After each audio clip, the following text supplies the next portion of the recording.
गुवाहाटी के दौरे पर गए प्रधानमंत्री ने विपक्षी दलों को निशाने पर लेते हुए जिस तरह यह कहा कि परिवारवाद और क्षेत्रवाद से देश का विकास संभव नहीं है, उससे कोई भी और यहां तक कि विपक्षी दल भी इनकार नहीं कर सकते।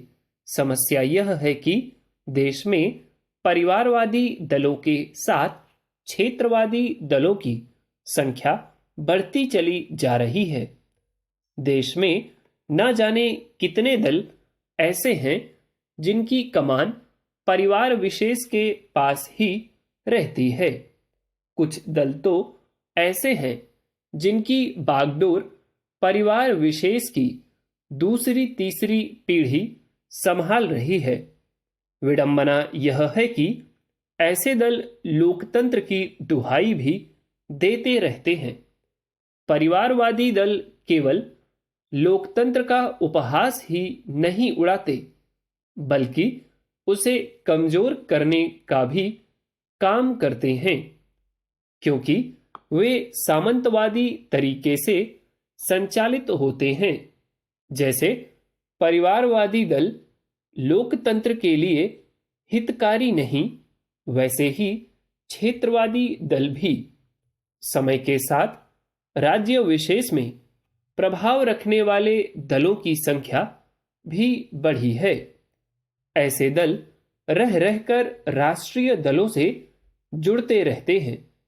कुछ क्षेत्रीय दल ऐसे हैं जो किसी राष्ट्रीय संगठन का हिस्सा बनने के बजाय तीसरा और चौथा मोर्चा बनने की पहल करते रहते हैं।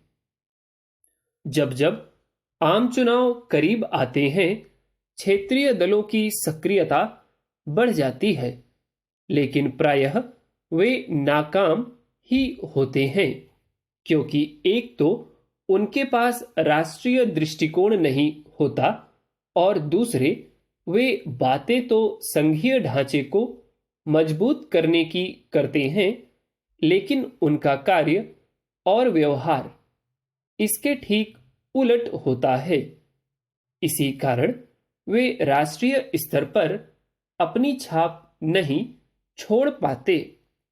क्षेत्रीय दल होने का यह मतलब नहीं कि वे क्षेत्रीय संकीर्णता का परिचय दें, लेकिन दुर्भाग्य यह है कि वे अपनी इसी संकीर्णता का प्रदर्शन करते रहते हैं। ऐसे दल कभी भाषा के सवाल को उठाकर क्षेत्रवाद को हवा देते हैं, तो कभी स्थानीय संस्कृति को। इससे भी खराब बात यह है कि वे विभिन्न विषयों पर केंद्र सरकार से असहयोग करते हैं। कभी कभी तो क्षेत्रवाद पर इस हद तक जोर दिया जाता है कि वह अलगाववाद का रूप लेता दिखता है। यह किसी से छिपा नहीं कि बंगाल में सत्तारूढ़ तृणमूल कांग्रेस किस तरह केंद्र सरकार की योजनाओं को या तो लागू करने से मना करती है या फिर उन्हें मनमाने तरीके से लागू करती है। इसकी अनदेखी नहीं की जा सकती कि कुछ क्षेत्रीय दलों ने किस तरह एक देश एक राशन कार्ड योजना में शामिल होने से इनकार किया।